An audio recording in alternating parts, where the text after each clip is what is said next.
Bienvenidos a Apolo 11, el podcast que te informa y te confunde a la vez. ¿Cómo estás el día de hoy, Polito? Muy bien, ¿y tú, George? Excelentemente bien. De hecho, hoy traigo el look de Polito. ¿Hoy trae mi look? Me puse su gorrito. Y bueno, el día de hoy ya lo pueden ver. Historia de la filosofía parte 2. ¿Por qué parte 2 dirán? Porque hay muchas historias y se divide en muchas partes la filosofía griega. Y se divide, según yo, en 6 partes. Hasta la número 6, que es la nuestra, que es como la contemporánea, que bueno, nuestra no es, porque es de Nietzsche. Sí, exacto. Entonces, pero hoy vamos a hablar de 2 temas en específico muy importantes. Les vamos a dar un contexto, una historia. De qué es lo que estaba pasando, quién era, qué estaban haciendo, bla, bla, bla. Si no has visto el primero, historia de la filosofía a secas, puedes ver creo que es origen de la filosofía. ¿Origen? Sí.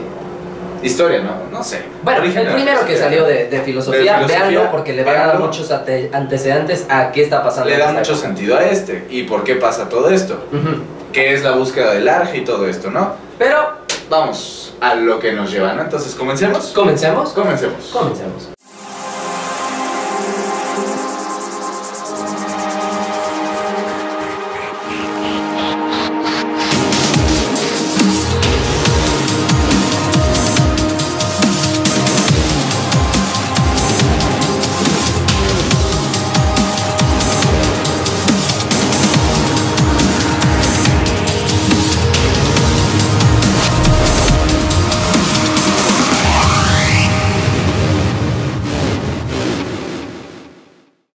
Y bueno, Polito, comencemos con el podcast del día de hoy, Historia de la filosofía o Origen de la filosofía, claro. No sé cómo le vas a poner, parte 2.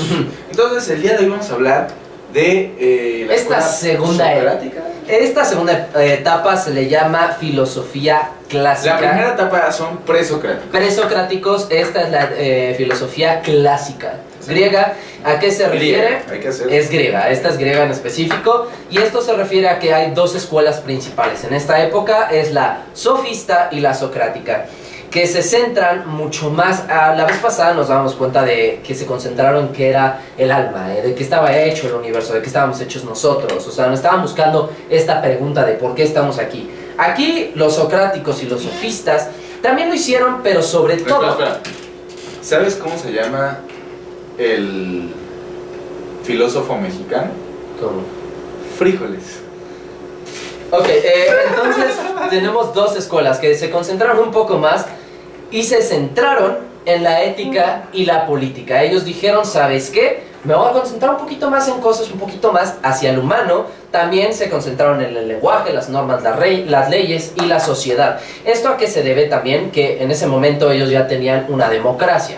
Entonces, obviamente, por eso se concentraron muchísimo más en la sociedad. Ellos se separaron de la cosmología. La cosmología es lo que nosotros conocemos como, básicamente, de qué se compone el cosmos. O sea, como más el universo y por qué estamos aquí. Aquí ellos no se concentraron tanto en eso, sino para concentrarse en asuntos más humanos. Ellos decidieron eso. La aprobación de pensadores...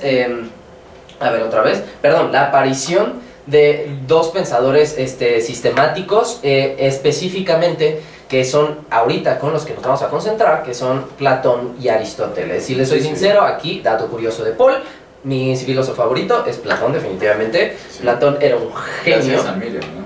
Gracias a Miriam, si estás viendo esto, que no lo creo. Pero, básicamente ellos... Sí nos ve, creo que sí nos ve. Nos sigue ¿Sí? en Instagram. También tú me puedes seguir, @polo11.fm.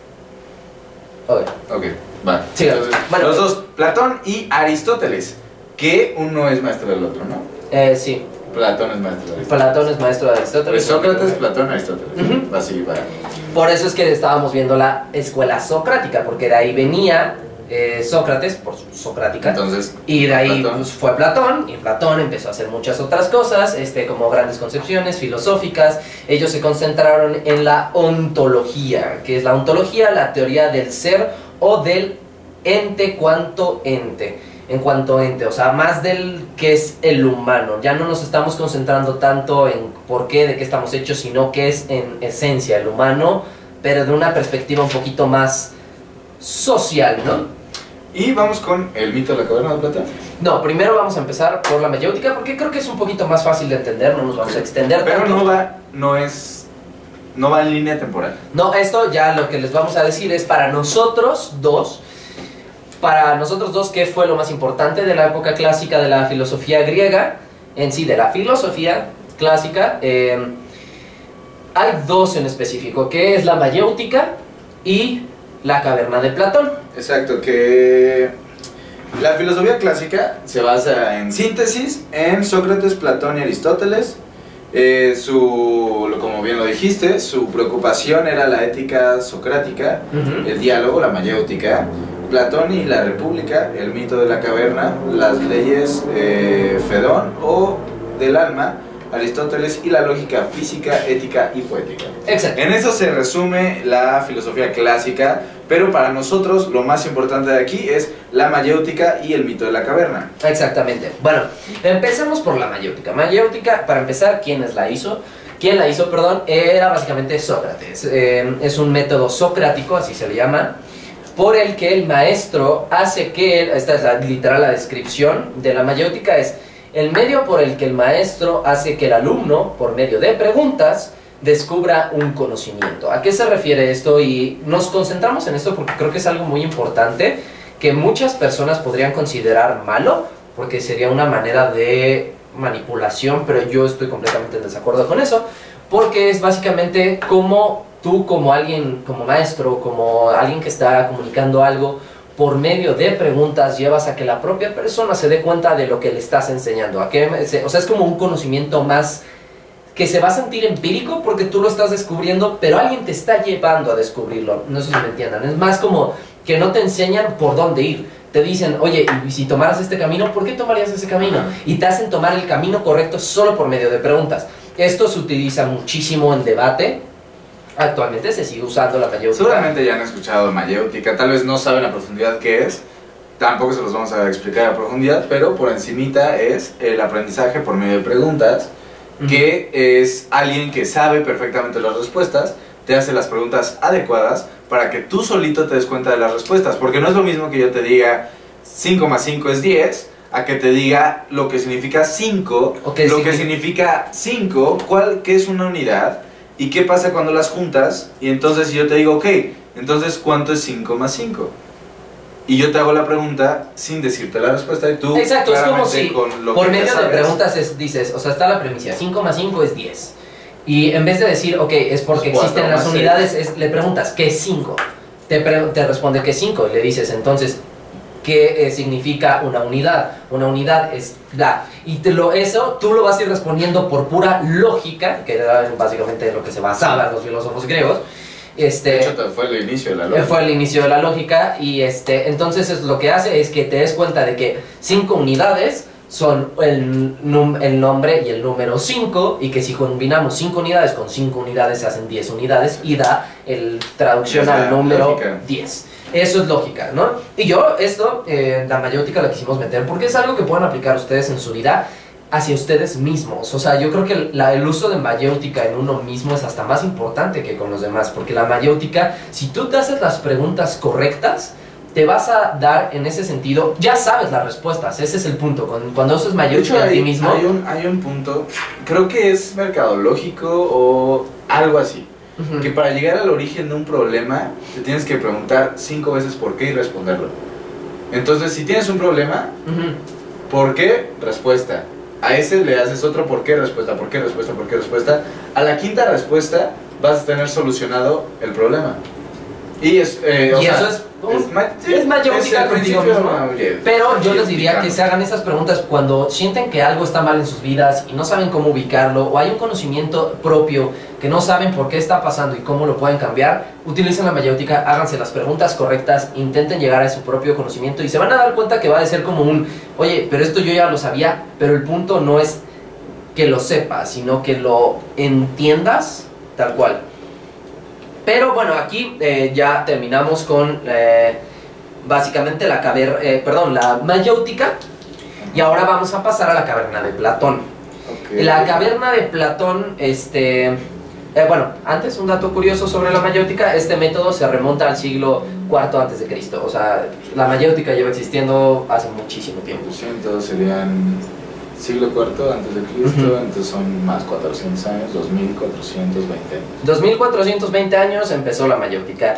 Pero bueno, aquí en la caverna de Platón, como lo dice el título, obviamente esto lo dijo Platón. ¿Y qué quería explicar? Antes de contarles la historia, como la alegoría que tiene la caverna de Platón, les quiero primero explicar qué es tal cual, qué es lo que quiere explicar Platón. ¿No prefieres que la lea? No, primero prefiero explicar y después decir la historia para que le agarren el sentido de cuál era el propósito de Platón. Básicamente explica la concepción que tenía Platón en la relación entre lo físico y el mundo de las ideas. O sea, él lo que hablaba es que hay un mundo fuera y un mundo dentro. ¿A qué se refiere? Que esto que yo estoy viendo, esto que ustedes están viendo, yo estoy viendo una cámara, una luz. De hecho, es muy parecido la caverna de Platón con ver un video, porque ustedes solo ven literal una parte de lo que está pasando, ¿no? Sí, y no ven lo que no ven todo lo que hay, no ven que está a mi alrededor, no ven de hecho, que lo que hay ustedes antes. ven, nosotros nunca lo vemos. Exacto, nunca lo vemos. Si nosotros Entonces, estamos viendo algo que ustedes nunca van a ver. y a lo que voy es esa parte, la división entre lo físico, entre lo que realmente está afuera, el mundo físico, lo que es tangible, y cómo nosotros lo interpretamos. Ahora les voy a contar, ¿quieres tú contar la historia? Sí. Va. Va.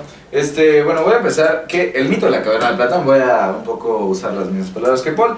Me gustó la de alegoría. El mito de la caverna de Platón es una alegoría sobre la realidad de nuestro conocimiento. Platón crea el mito de la caverna para mostrar en sentido figurativo que nos encontramos encadenados dentro de una caverna desde que nacemos y cómo las sombras que vemos reflejadas en la pared componen aquello que consideramos real. Es que esto nos lo explicó Miriam de una manera preciosa. Digo, para que entiendan un poco de contexto, ¿quién es Miriam? Miriam era una maestra de la preparatoria que tuvimos. O sea, que solo era nuestra clase. Era como no las nuestra pasamos. amiga y nos estaba contando cosas. No era más como una clase, porque solo éramos Paul y yo. Básicamente. Ok, resumen del mito de la caverna. El mito de la caverna es un diálogo escrito por Platón en el que el maestro Sócrates y su hermano Glaucón hablan sobre cómo afecta el conocimiento y la educación filosófica a la sociedad y los individuos. En este diálogo, Sócrates le pide a Glaucón que imagine a un grupo de prisioneros que se encuentran encadenados desde su infancia detrás de un muro, dentro de una caverna. Allí, un fuego ilumina al otro lado del muro, y los prisioneros ven las sombras proyectadas por objetos que se encuentran sobre ese muro, los cuales son manipulados por otras personas que pasan por detrás. De hecho, era una imagen, ¿no? De toda esta... De hecho, les podemos poner una imagen que es literal como la descripción gráfica de la cueva de Platón. Tal vez mientras leo esto, va a estar apareciendo aquí. Sí, está por aquí. Entonces, Sócrates dice a Glaucón que los prisioneros creen que aquello que observan es el mundo real, sin darse cuenta de que son solo las apariencias de las sombras de esos objetos. Más adelante, uno de los prisioneros consigue liberarse de sus cadenas y comienza a ascender. Este observa la luz del fuego más allá del muro, cuyo resplandecer le ciega y casi le hace volver a la oscuridad. Poco a poco, el hombre liberándose acostumbra a la luz del fuego y con cierta dificultad decide avanzar. Sócrates propone que este es su primer paso a la adquisición del conocimiento. Después, el hombre sale al exterior, en donde observa primero los reflejos y sombras de las cosas y las personas para luego verlas directamente. Finalmente, el hombre observa las estrellas y la luna y el sol. Sócrates sugiere que el hombre aquí razona de forma que concibe a este mundo exterior, mundo de las ideas, como un mundo superior. El hombre entonces regresa para compartir esto con los prisioneros de la caverna, ya que siente que debe ayudar a ascender al mundo real. Cuando regresa a la caverna, por los otros prisioneros, el hombre no puede ver bien porque está acostumbrado a la luz del sol, a la luz exterior. Los prisioneros piensan que el viaje le ha dañado y no desean acompañarla afuera. Platón, a través de Sócrates, afirma que estos prisioneros harían lo posible por evitar dicha travesía, llegando a matar incluso a quien se atreviera a intentar liberarlos. Bueno, aquí, digo, ya se los dimos, o sea, literal como era la historia. Aquí apareció, obviamente, la imagen durante cómo Jorge estaba narrando todo esto, pero aquí yo o sea, vamos a digerírselos un poco. Básicamente, o sea, sintetizando ya todo esto que acabamos de decir, la caverna de Platón en lo que se basa y es por eso que yo quise dejarlo como último en este tema filosófico, porque a mí me es muy importante y me ha hecho un cambio muy importante en mi vida esta alegoría a la caverna de Platón, porque básicamente lo que se basa es cómo hay 3 niveles, o sea, vamos a poner que en la cueva hay 3 niveles. El nivel donde ellos no pueden salir, solo ven sombras, o sea, sombras en una pared hechas de fuego, de cómo hay animales pasando, cómo hay otras cosas pasando, y lo que ellos ven ahí, para ellos es divino, para ellos es como lo verdadero, lo que realmente importa. Y ellos están empeñados que como nacieron ahí, ellos no conocieron nunca nada mejor. Entonces ellos están cómodos en esta cueva viendo estas sombras, ¿no? Pero uno un día ve, no solo ve hacia esa pared, logra ver hacia atrás y ve que hay una luz. Y es cuando se pregunta, ¿qué tal que hay algo más allá, no? Y ese es el punto, y lo que dice para mí, por eso es que mi filosofía favorita es la griega, y por eso Platón es mi favorito, porque él se concentraba mucho en expresar el hecho de lo importante es el conocimiento, por eso esa metáfora está... y por eso al principio hablamos de que está la escuela socrática y la sofista. La sofista es sobre el conocimiento, y fue una época donde era muy importante el conocimiento, pero creo que a la vez cuando nosotros vemos a estos personajes como Platón, Sócrates, Aristóteles, pensamos que eran gente como muy inteligente, como que estaban descubriendo el mundo y que nosotros ya no lo podemos hacer. Creo que es todo lo contrario. Si supiéramos y empezáramos a analizar el conocimiento que ellos dieron hace 2420 años, tenemos 2420 años de ventaja en conocimiento que ellos, porque ha pasado 2420 años desde que ellos dijeron eso. ¿Eso qué quiere decir? Que nosotros tenemos una ventaja superior en 2420 años más. También tenemos desventajas, ¿no? También tenemos desventajas, pero a lo que me refiero, en cuestión conocimiento, no tenemos ninguna desventaja hacia ellos. De hecho, creo que tenemos más ventaja. Imagínense si Platón, Sócrates o Aristóteles, yo les llevara un celular con internet y les dijera, escúchale, busca lo que quieras y lo vas a encontrar. Bueno, es que ahí también puede ser, o sea, ellos estarían como que tú le estás dando las sombras que están viendo en la cueva. Pero es que ese es el punto, eso es justamente a lo que quiero ir. No porque yo tenga esto quiere decir que deje de vivir en mi cueva. Y eso es algo que yo he hablado muchas veces con mi hermano sobre la caverna de Platón, que a pesar de que este hombre salió y después vio que había una cueva y que había una salida y que sale y ve el sol, se queda ciego, todo esto, y él sale y piensa que eso es lo último que hay, que es lo divino y que es lo que le tiene que enseñar a los de abajo, sigue estando en una cueva. Porque realmente, si te soy sincero, para mí, ¿cuál es la verdadera caverna de Platón? No es el mundo en el que vivimos, sino nuestro propiamente. O sea, si no nos salimos de las cavernas, no porque no conozcamos algo mejor, no quiere decir que no haya más conocimiento. Creo que a mí, una de las cosas más importantes, y por eso Platón me ha cambiado mucho en mi vida, para mí, creo que lo importante en la vida no es la felicidad, así como de, ay, voy a estar feliz, voy a estar contento y conforme con lo que hago. Para mí no es eso, para mí es la búsqueda de todo conocimiento y cualquier conocimiento que puedas adquirir, y ya tuvimos un podcast sobre eso, y no sé si ya salió o va a salir, pero creo que ya salió, el de cómo tomar mejores decisiones. Cómo tomar mejores decisiones, también hablamos de eso, es como no puedes estar dentro de tu cueva viendo sombras diciéndole a todos los demás es que tú estás mal porque tú ya saliste y a lo mejor tienes una opinión. No es que el que salió afuera sea un mundo más verdadero que los que tienen ahí adentro. Ese es el punto. Ningún mundo es más verdadero dentro de la caverna o fuera de la caverna, porque todos estamos viviendo dentro de una caverna que es nuestra propia mente. Lo que vemos, lo que percibimos es muy distinto a la realidad. Desde que no podemos ver los factores. También hicimos un podcast sobre perros y eso no apareció en el podcast porque fue una duda que nos surgió de cuántas repeticiones necesita un humano para aprender algo y tener un condicionamiento. Y después lo empecé a hablar con mi padre, y estábamos hablando de que es casi imposible saber cuántas repeticiones son, porque hay tantos factores, desde cultura hasta limitación del lenguaje, hasta imitación, hasta cuál es tu inteligencia. O sea, por ejemplo, por muchos años se dejó de utilizar el IQ como una medida verdadera de inteligencia, porque lo que se dieron cuenta es, como decía Einstein, no puedes juzgar a un pescado por cómo trepa un árbol. ¿A qué me refiero? El IQ solo mide tu inteligencia matemática. ¿Un pescado? A un pescado, sí. Eso decía Einstein, porque lo que decía es, ¿cómo puedo juzgar a alguien que no tiene a lo mejor inteligencia matemática y decirle, eres un estúpido, solo porque no me puedo resolver una ecuación? Pero a lo mejor te hace una casa en 5 minutos y el de las matemáticas no te hace nada. Exactamente, a eso se refería Einstein. Pero a lo que voy con esto es, muy importante y darnos cuenta, y les recomiendo en serio, así mi mejor recomendación que les puedo dar es aprendan un poco más de filosofía, sobre todo, así como se las estamos dando nosotros, como por épocas, porque vas a ver cómo ha progresado el mundo y, por ejemplo, llegas a un punto donde hay, o sea, cómo llegaste desde una caverna de Platón a un existencialismo o a un nihilismo, o sea, es radical los cambios, ¿no? O sea, se ven los pasos, si los ves en perspectiva, ves los pasos que fueron dando y se ve perfectamente la escalera hasta donde tú estás, pero lo que no tenemos es voltear a ver y todavía hay más para arriba. Y hay muchísimo. Yo, la verdad, en serio les recomiendo que hagan una metáfora en su cabeza, así una alegoría como la de Platón de la caverna, y ustedes sean los que están adentro de la caverna, y ahora la caverna la van a llenar de todo lo que conocen. Todo lo que conocen, imagínense que ya no es una caverna, es una ciudad de todo lo que conocen. Ahora, es hacer ese experimento de qué puedes ver, o sea, literal, así, imagínenselo. Es un proceso imaginativo, creo que la filosofía se basa en eso.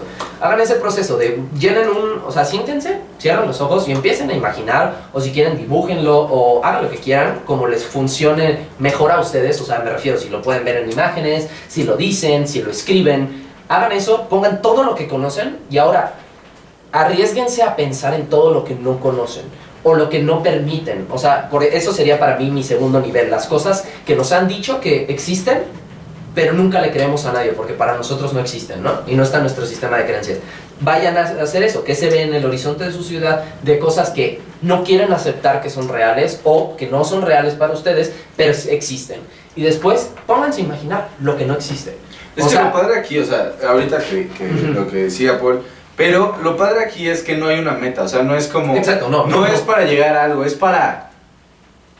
a ver a qué llego, ¿sabes? Porque el hombre que estaba en la cueva nunca pensó ver el sol. Él solo tenía curiosidad por otro escalón y por otro escalón. Y al momento de subir el tercer escalón, volteó hacia arriba y vio el sol, y vio la luna, y vio las estrellas.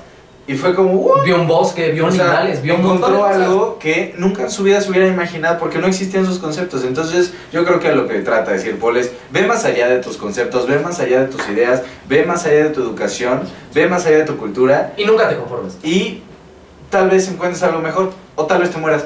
Pero... a lo que voy es, sí, es muy raro viviendo en la cueva. Es muy raro.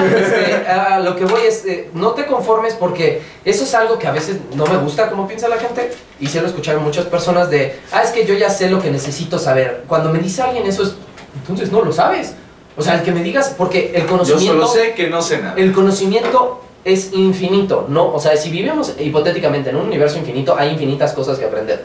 Si hay infinitas cosas que aprender, tú nunca vas a saber lo suficiente para saber lo que tienes que saber. No sé, suena muy raro, pero les recomiendo que hagan esto y les va a ayudar muchísimo, les va a abrir muchísimas puertas, porque van a ver que esto es práctico. O sea, literal, en la vida diaria, cada día van a saber una cosa nueva, porque se están abriendo y están saliendo cada día más de la cueva, más de la cueva, se puede más de la cueva. utilizar lo de la cueva para un millón de cosas. Siempre...